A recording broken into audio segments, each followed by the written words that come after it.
You know, we often talk at times about deer hunting and say that it's a selfish sport and it's a lonely sport. I just shot a freaking giant from the ground at 5 yards. Try being a business owner. Try working 100 hours a week. Try working 2 jobs. All your friends are out playing cards or going to a rodeo or going to a football game, drinking beer, and you're up at 11, 12, 1 o'clock, 2 o'clock in the morning because you have emails to answer because you're working 100 hours a week. At the end of the day, nobody does really care. Nobody really cares. Like, they don't care about the deer that you killed last year. They don't care about the success that Exodus had in 2020 or 2021. Like, no one really cares about that stuff. So going through those struggles, to me, it's a character builder. It builds attachment to the brand. It goes beyond much more than that. My name's Chad Sylvester. I am co-owner, co-founder of Exodus Outdoor Gear. My deer hunting journey is a lot different than 99% of people. And so my first deer hunting kill, not the first buck, my first deer was a 177-inch deer as a 16-year-old kid, not knowing anything about deer hunting at all. But I can remember the newspaper calling and like writing an article and trying to get photos. And I can remember have that deer hanging up in the barn and like the neighbors driving by and pulling in and like everybody wanting to know that story. And everybody just laughing and joking, saying, "Oh, you're just the lucky kid. That's never gonna happen again. You might as well quit deer hunting right now because you're never gonna be able to replicate that." And in my mind, I thought, man, I'm 16 years old. Like, I hear all this stuff about bow hunting and like all these guys killing deer before we even get to hunt. Like, I'm gonna get a bow and I'm gonna kill one of these things next year. And I was way wrong on that. Obviously, it took me a long time to understand and progress as a hunter. But that was my first experience with killing a deer. Was a 177-inch whitetail. I mean, there's guys that go their whole life without killing a deer like that. That was my first. Did you think you would be co-owning a company in the outdoor space at any point in your life? Never in my life growing up did I envision doing this for a living. I can say, like, as a kid, I was growing up playing football. I grew up on a farm, so I was around agriculture. I was around cattle. Like, I wanted to grow up and play in the NFL, or I wanted to be a cowboy. Like, what kid doesn't want to grow up and be a cowboy, right? But through that, you get exposed to a lot of different things. My grandfather's owned so many different businesses, is always trying to tinker and invent things. And I think part of that ingenuity and part of that entrepreneurial spirit has kind of dripped down to me. And I can remember in an early age being out in the barn or out in the shop, and we just got done, we just got done working for the day or whatnot. And he sat down and we were just having a normal conversation. And he said, one day you're going to have a decision. You're going to have a decision to make, and you can go work for somebody and live a really good life. You can go have a family. You can own a house. There's nothing wrong with that, and you can be happy that way. But you'll never have anything. And I never really understood that until later in life. But that is always it's always stuck with me. That's one thing. It's not always about winning every single battle. It's not always finding success on every decision, but it's living with the decision that you make and figuring out how to find success from that first decision. I think when people look at Exodus today and they see or hear my voice and they think, okay, he's the guy. Like, he's the guy that started Exodus.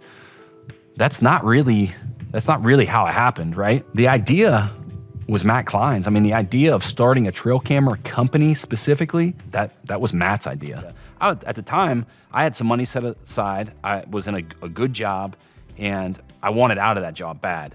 I say good job. Financially, it was good. Culture was terrible. I worked with a bunch of terrible people. Matt pitched me on this idea to start this company, and at the time, my wife and I were talking about buying an income or a rental property. So basically took our life savings and a nest egg, which we were very fortunate that we were financially disciplined through our late 20s, early 30s, where we had money, we had no debt, we paid cash for everything. So we were able to set aside a decent amount of money, and that was a big start or a big contribution to the start of Exodus. But those that early idea of having this company and you know, what it could turn into, like, that was not my idea. That was Matt's idea. So the Exodus culture, our bottom line is about you. Exodus is in the business of people. Up front, you see we're a trail camera company, but really we're here to stand up for all the good people that believe in us. How does it feel being the only co-founder left today? Being the last remaining OG or co-owner, co-founder, there's a sense of pride there. And there's also, I guess, a sense of, I don't know if remorse is not the right word, but maybe disappointment. I think disappointment is probably the emotion to describe. Like when I think back of those early years and, you know, the inception or conception of the company, you know, the fireside chats, the early conversations before this was a company and it was an idea, and then wanting to share that with my brother, bringing him in and wanting him to be involved, and then those guys, Matt and Steve, no longer being with us. You know, I take pride in the sense that I forced myself through those struggles to power through like all those hardships. But then I look back and think maybe the thoughts or those experiences, like what they missed out on. My mind goes that route, and then I come right back to, well, if they weren't strong enough to go through the hard times, then they don't deserve to feel the success. How does it feel to be the new kid on the block as a brand to appear in the space now? So even though we are 7 years old or 7 years young, I think, you know, most small businesses don't make it past 5 years. And I don't know what that stat is, but the majority of them fail. There's probably a lot of people that bet against us in 2015 and 2016 and 2017. There were probably a lot of trail camera companies, outdoor brand companies, hunting brand companies that looked at just another company popping up out of the woodwork. Oh, these guys are going to be D2C. These guys are young. They think they're going to use the internet. What do they know? So when we look at ourselves in the mirror every single morning, my perspective on what we have is like, yesterday doesn't matter. It doesn't matter what kind of work we did yesterday. It doesn't matter if we were successful yesterday. You have to wake up every single day, put your boots on. Everybody puts their pants on one leg at a time. So it's a level playing field. And I'll be damned if I'm gonna wake up in the morning and accept being average, or accept I'm not gonna tackle the day with every ounce of energy and tenacity that I have. I just won't accept it. I like kind of having that underdog mentality where people are looking at us as the new kid on the block, thinking, you know, we're going to somehow just go away, or we can't handle the pace, or we're going to be outpaced by a bigger company because they have more resources. Like, I'm telling you, that's not, like, I won't let it happen. It's not going to happen. I think there's only a handful of people on this earth that would have done what you've gone through. Why'd you do it? In 2018, we were in a really, really bad spot as a company. I mean, terrible. We should have went out of business. 2018. I can look back at 2018, and we were at a pivotal decision where there was conflict, not conflict of interest. There was conflict of who was driving the ship. There was conflict of work ethic. There was conflict of vision, not just between two people, but between three people. So now you have a company that has three owners. There's three co-founders, there's three owners. And each one of those people, they have different work ethic, they have a different vision, and they have different thoughts on key decisions to make. That is a recipe for disaster, and I lived it. We were in a position where we had no money. We had very little inventory asset. We were scattered as a team. We were not united. And there was a decision to make there that kind of happened on its own. And even looking back prior to 2018, probably late 2017, you could see the fragmentation start. Like, everybody was kind of fed up with it, right? We've been at this for 2.5, 3 years. None of us are getting paid. Those early days, like, nobody was drawing a salary. We were working a 9 to 5 and then doing this, suffering. So we're working 80 to 100 hours a week. We're taking time away from family. We had young kids. All of us had young kids. Our marriages were suffering. And we were faced with a decision like, do we give up? Do we quit? I can remember laying in bed thinking, man, this is hard. Like, we're going to fail. Like, what do we do? And I just thought to myself, just work one more day. Work one more day, think about it tomorrow night. The next night would roll around and I would think about it again. And eventually those days built into months, and months turned into a year, and the course correction happened on its own just by doing work. It wasn't, it was waking up every day, doing stuff no one else wanted to do or wouldn't do. I mean, beyond just not wanting to quit, was there anything else that you strive to see, come to light or fruition? Like, we made it this far. I think we do have what it takes to get to where we need to go. There was a sense of ownership of something that we owed to those early customers. About, we launched with a 5-year warranty. People said, why am I going to buy into a brand that has a mission statement and a value proposition of creating longevity in trail cameras with a 5-year warranty when you've been in business for 1 year? What happens 2 years from now, 3 years from now, when you're out of business? Like, what's going to happen to me and the camera that I bought? And so for me, it was like, not only did I not want to let myself down, not only did I not want to let my family down because they have sacrificed as much or more than what I have, but we owed it to customers. We look at selling something, from a corporation standpoint, people see numbers roll in. It's conversion rates. It's the average order value. It's the lifetime value of a customer. It's the acquisition cost. And they punch all these numbers. But to me, selling a product to somebody is not, like, they're not giving me, yes, they're giving you dollars, but to me, I look at it as they're giving you time out of their life. They're trading time for dollars, and those dollars come to us. So in essence, if someone is working a job making $30 an hour and they're paying $300 for a trail camera, they just gave me a day of their life. And when you think about that, that's a hell of a lot more powerful than $300. How does it feel? You're the guy that develops products. You're the guy. How does it feel to be the one that goes from idea to product in people's hands and then using it?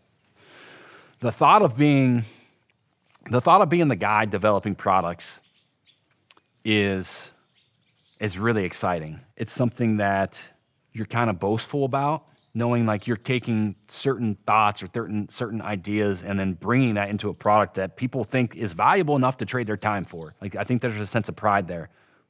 But it's not like glitz and glamour all the time. It's like going through that process and knowing somewhere you made a wrong decision or you called out a wrong component and you need to make a change. There's like an ultimate stress level for me, when I look at Exodus and developing products and going through the supply chain and going through manufacturing and going through quality control and then going through all of the stuff that we go through to get a product in somebody's hands, like that starts with R&D. And if you're the guy that's making the wrong decisions, like, guess what? Like, the team don't have a prayer. They don't have a fighting chance if you don't get the first step of that right. So I think it's nice being the guy at times developing those products and taking those ideas and putting them into a product and being able to exchange that product for somebody's time on the back end. But at the same point in time, there's days where I'm like, man, what if I didn't have to deal with A, B, and C, or put out fire A, B, C? So I guess it's a weird love-hate dichotomy. What is next for Exodus? So when I think about what is next for Exodus, I look at really growing as a company, growing as a media company, growing our foothold in the trail camera space.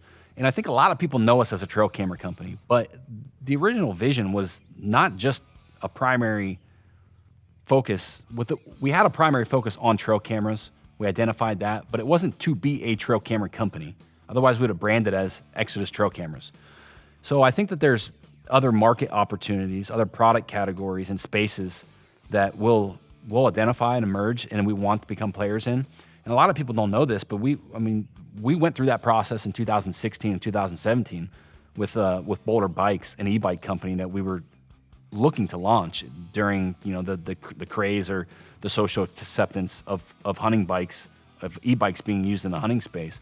And then the same thing happened in the ozone space when we built the brand Broken Nose Scent Systems. So from the beginning, I think our vision has always been to identify different product categories that, have opportunities for growth and things that we believed in.